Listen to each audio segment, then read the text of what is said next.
Comedy king Mensibhai Goyal આપણા સ્ટુડિયોમાં આવ્યા છે અત્યારે, તો આપણે 2-5 સવાલો એને પૂછીએ.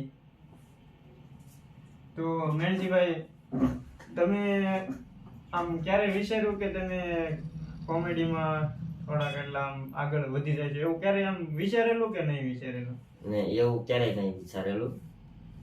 જાણ કે અમે સ્ટાર્ટિંગમાં નવરાત્રી રમવા આવ્યા ને ત્યારે મને ભવાઈ રમવાનો શોખ બહુ જાગ્યો હતો. એટલે સ્ટાર્ટિંગમાં ભવાઈ રમવા આવ્યા એટલે મને આમ વિલન રોલ કરવાનો વધારે શોખ હતો. પછી પણ એ સમય એવો હતો કે આપણને કોઈ વિલનનો રોલ આપતું ન હતું. એટલે ધીમે ધીમે કરતા બધું રમવાનું ચાલુ કર્યું. પછી થોડોક સમય છો ને એટલે અમારે જે કોમેડી કરતા ને એ ભાઈ નહોતા, એટલે એની જગ્યાએ હું જતો. એમાંથી આપણું પેલું કોમેડી આમ હિટ ગયું અને ગામ જે બધા દર્શક મિત્રો જોતા હતા કોમેડી એને સારું લાગ્યું. ત્યાંથી બધા આપણને આમ એક છાપ જ અલગ પડી ગઈ કે નહીં સારું કોમેડી છે એમ. પછી મને અંદરથી એમ થયું કે નહીં, આપણે વિલનમાં નથી જવું, આપણે કોમેડીમાં જ રહેવું છે. એટલે એનો મતલબ કે આપણે પેલા વિલનમાં જ રહેવાનું, વિલનમાં જ ફાઇનલ. મને શોખ જ વિલનનો હતો. પણ માણસોની દ્રષ્ટિએ આમ તમે કોમેડી પાત્રમાં વધારે હા બરોબર. એટલે પછી માણસને જેમ જેમ ગમતું ગયું એમ તમારો વિચાર પણ બદલી ગયો. નહીં, આપણે પણ હવે જે વસ્તુમાં રસ આપણે છે, લોકોને જે વસ્તુ ગમે છે એ જ આપણે આપી છે એમ. હા, એટલે પછી પેલો તમારો વિલન પાત્રમાં અને પછી જે લોકોને કોમેડી ગમી, પછી તમે વિચાર કર્યો કે નહીં, આપણે હવે કોમેડીમાં જ રહેવું છે એમ. મને તો વિલનમાં જ આમ મોહ હતો કે નહીં, મારે વિલન પાત્ર જ કરવું છે. તો હું કોમેડીમાં ગયો એટલે લોકોની ચાહના વધારે હતી કોમેડીમાં. એટલે પછી મેં એ નક્કી કરી લીધું કે મારે હવે કોમેડી જ કરવું છે. તો જો દર્શક મિત્રો, પેલા મેણસીભાઈને વિલન પાત્રનો શોખ હતો અને એવું નથી કે વિલન પાત્ર એનું નથી સારું. તમે જુઓ, આ એક વિલન પાત્રનું એની અદા છે, એ તમને હું બતાવું છું બરોબર. વિલન પાત્રમાં પણ એને એવું એને જેવો પાત્ર છે એવું જ એને નિભાવવાનું છે. તો જોવા આ થોડુંક તમને એનું બતાવું. અરે એ ભાતણી રજપૂતો, મધ્યાહન સમય થવા આવ્યો, છતાં પણ આ પહાડ જેવા પર્વતમાં શું કરી રહ્યા છો? કોઈને દફનાવા કબર તો નથી બનાવતા ને?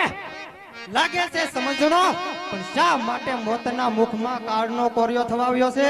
અરે સાંભળ્યું છે કે કનકપુરની ધરતીમાં આવેલો પર્વતને તોડી અને કોઈ મૂર્ખનો સરદાર રુદ્રનાથ મહાદેવનું મંદિર બનાવશે. એટલા માટે આ જયવંત શિખરી પોતાની તલવાર લઈ તમારા લોહી અને આ પર્વતના પથ્થરથી મારા પાલનપુરનો કિલ્લો બંધાવીશ. સાવધાન જયવંત. હવે જો દર્શક મિત્રો, હું તમને બતાવું અને હવે પછીનું જે કોમેડી પાત્ર છે ને એ તમને કોમેડી બતાવું. તમારું થઈ ગયેલું છે લગન? હા, દાદા લગન તો થઈ ગયેલા હોય ને, વિચાર કોણ વાંઢું હોય? વાત કેવી કરે? લગ્ન થઈ ગયા તો છોકરા એ છે ને? છોકરા એ છે ને? છોકરા હોય તો ખરા જ ને. કેટલાક છે? હે, છોકરા કેટલાક છે? અમારા ગરીબ માણસ તો કેટલા હોય ભાઈ? ગરીબ માણસ તો કેટલા હોય? કેટલાક છે? 10-12 છે. ઓહો, હા, 10-12 છે. રાજા ને 10-12 છે. 10-12 છોકરા છે. 10-12 છોકરા છે ભાઈ. 6 દીકરા ને 6 દીકરીઓ. એમ ત્યાં રજવાડામાં નોકરી કરો તો જ પૂરવું પડે ને બાપુ. એ વાત છે. 6 દીકરા ને 6 દીકરીઓ છે. દાદા ને એવું છે ને રજવાડામાં નોકરી કરી. બાપુ કેટલો પગાર આપે? હે, કેટલો પગાર આપે બાપુ? 200 હતા ને 150 થઈ ગયા છે હવે. એવું જ છું. પેલા 2 હોહો ની આપતા, હવે 3 પસા ની આપે. એમ કેમ? કેમ 3 નોટ આવે ને એટલે પગાર વધાર્યો તો બહુ જાજા હે પર જાન. જો તમે જોયું એમ દર્શક મિત્રો કે જો વિલનની અદા હોય ને એ પ્રમાણે મેણસીભાઈ વિલનની અદા પણ કરી છે. તમે એવું નથી, તમે કોમેડી પણ વિલનની જ્યારે તમે અદા કરો ને ત્યારે આમ દર્શક મિત્રોને મને ખુદને એવું થઈ જાય છે કે નહીં, તમે ત્યારે આપણે એમ થાય કે નહીં તમે કોમેડિયન નથી, તમે કોઈ વિલન પાત્ર છો. હા. એ રીતની ભૂમિકા તમે એમાં પણ તમે ભજવી જાઓ. બરોબર. પછી એ ટૂંક સમયની અંદર આપણે ઘણા થોડાક વિડીયો આપણે બનાવ્યા છે આપણી નવ ડિજિટલ યુટ્યુબ ચેનલમાં. બરોબર. એમાં આપણે તેમાં મેણસીભાઈ એક વિડીયો આપણે તમારો વાયરલ થયો છે, ગામમાં પણ સાપ પડી ગઈ છે કે મેણસીના મમરા ને દાદુના દાડેમ. હા. ઈ ગામમાં આમ તમને કેમ લાગે ઈ વિડીયો બાબતથી તમને? ને એ વિડીયો થી આમ લોકોનો ઘણો પ્રેમ મળ્યો છે ને લોકો બસ મને એ નામથી જ કે મેન્સી મમરા વાળો.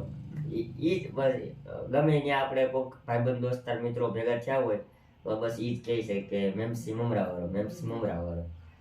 એટલે એ વિડીયો પણ આપણું જો કે તે તો આપણા સબસ્ક્રાઈબર ઝાઝા નહોતા નહીં. એટલે બહુ લોકો સુધી વિડીયો નહોતો જતો, પણ જેટલા લોકો પાસે ગયો એને બધાને એ વિડીયો બહુ ગમ્યો અને એ મને મારા એ નામથી જ વિડીયોના માધ્યમથી જ મારી છાપ પડી ગઈ કે મેન્સી મમરા વાળો એ. એટલે મને એમ લાગ્યું કે નહીં આપણે આ સારું છે, એમ સારું કામ આપ્યું છે. અને એ સમયમાં તો અમે નવા ને તમે નવા, આપણે બધા નવા જ હતા. અમે યુટ્યુબ ચેનલમાં નવા હતા અને કોમેડીમાં તમે પણ નવા. હા, વિડીયો ઉતારવાની આપણે કોઈ પણ માહિતી ન હતી એટલે આપણે રીતે જ કોઈ શીખવાડતું નહીં, આપણી રીતે જ ઉતારતા. પણ લોકોની સાહના જેવી હતી કે થોડું થોડું હાલતું જ હતું એમ. તમે જોજો અમે થોડાક વિડીયો પણ ઉતારેલા છે, જેવા કે દાદુના દાડે મને મેણસીના મમરા, ચમેલીના સંસ્કાર, એવા ઘણા ભાઈ બહેનનો હેત, એવા ઘણા વિડીયો છે.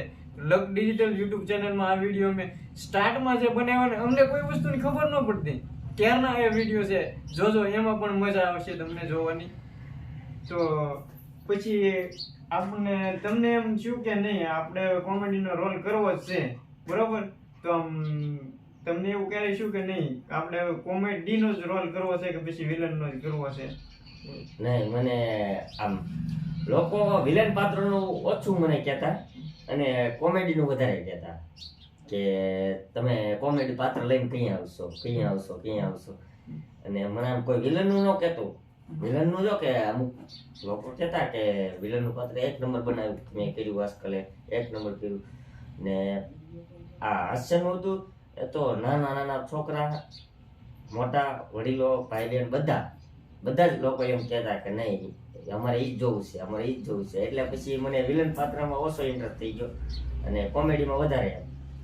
પછી મેં નક્કી કર્યું કે જ્યાં સુધી બને ત્યાં સુધી આપણે કોમેડી કરવાનું, બને ત્યાં સુધી માણસોને કોમેડી જ આપવું છે. એટલે મેણસીભાઈનો કહેવાનો મતલબ એમ કે જો વિલન પાત્ર હોય ને તો એમાં કોણ જો કે મોટા હોય, જે સમજવા વાળા હોય એ લોકો જ સમજે કે, બરોબર? અને કોમેડી પાત્ર એવું છે કે મોટાથી લઈને જે નાના જે સમજી ન શકતા હોય ને એ લોકોને પણ હસાવી શકે આ કોમેડી પાત્ર એમ.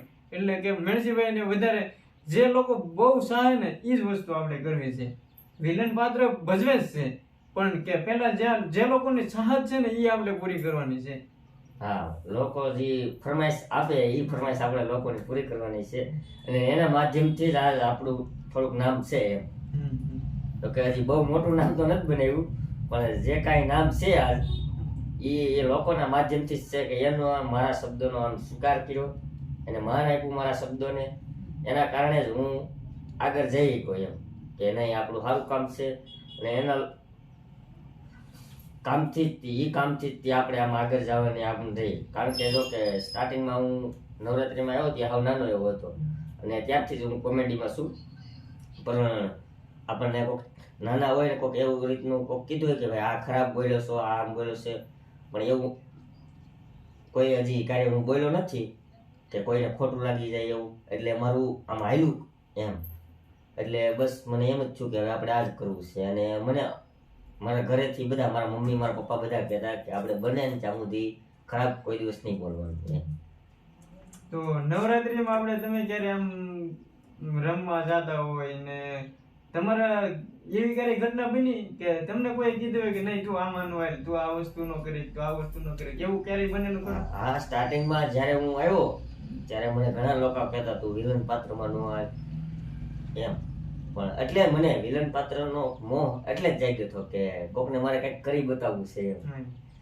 લોકો મને એમ કહે છે કે જો કે આપણા પેલા રમતા હોય આપણીથી પેલા આગળ માણસો રમતા હોય એ આપણને કહેવાના જ છે કે ભાઈ એને આપણું કામ જોયું ન હોય હા એટલે એ કહેવાના જ છે કે ભાઈ તમે આમાં ન હાલો એમ એટલે આપણે એનું ખોટું ન લગાડાય પણ મેં એક જ નક્કી કર્યું કે જે દિવસે ભારતમાં જી કામ આવે એને મારે પરિપૂર્ણ આમ ભજવી બતાવવું છે કે નહીં આ માણસ હાલશે એ રીતનું એ માણસ લાગવું છે પછી તો એ જ માણસો મને કહેતા કે નહીં તું અમારા કરતા સારું કરશે એમ. અને આપણે જે તમે નવરાત્રીમાં આપણે જે રમો એમાં એકેય પાત્ર એવું તમને કોઈ કીધેલું કે નહીં આ પાત્ર છે વિલન નું પાત્ર, ધારો કે તમને શોખ હતો વિલન નો, બરોબર, અને ક્યારેય ન દેતા હોય તમને એ આપ્યું હોય અને એ પાત્ર એવું બન્યું ક્યારેય કે જે લોકોએ કીધું કે તું નહીં ભજવી અને તમે એવું કીધેલું ક્યારેય કે નહીં આ પાત્ર મને આપો હું એને ભજવીને બતાવી? એવું તો મને બહુ યાદ નથી પણ એવું બનેલું તો છે જ તે એકાદા પાત્રમાં. હા પણ એ મને યાદ નથી ટૂંકમાં એવું બનેલું છે અને મેં ભજવી બતાવેલું છે એમ. પછી તો મેં ઘણા વિલન પાત્ર કર્યા છે, અનેક પાત્ર કર્યા છે પણ મને યાદ નથી કયું પાત્ર મને છે. યાદ નથી પણ મને યાદ છે, બરોબર. એટલે આજ દર્શક મિત્રોને મારે બતાવવાનું છે અને જો ઈ પાત્ર કયું છે ને ઈ પાત્રનું નામ મને યાદ નથી પણ મારા કોમ્પ્યુટરમાં એક ક્લિપ છે જે રાક્ષસ પાત્ર એને પહેરેલું છે અને ઈ રાક્ષસ પાત્રની તમને હું ક્લિપ બતાવું. હું કોઈ શિવ ભગત નથી. મહાદેવે અમને નહીં પણ તમને ભરવી અને પોતાના ગળામાં વીંટોવી દીધા.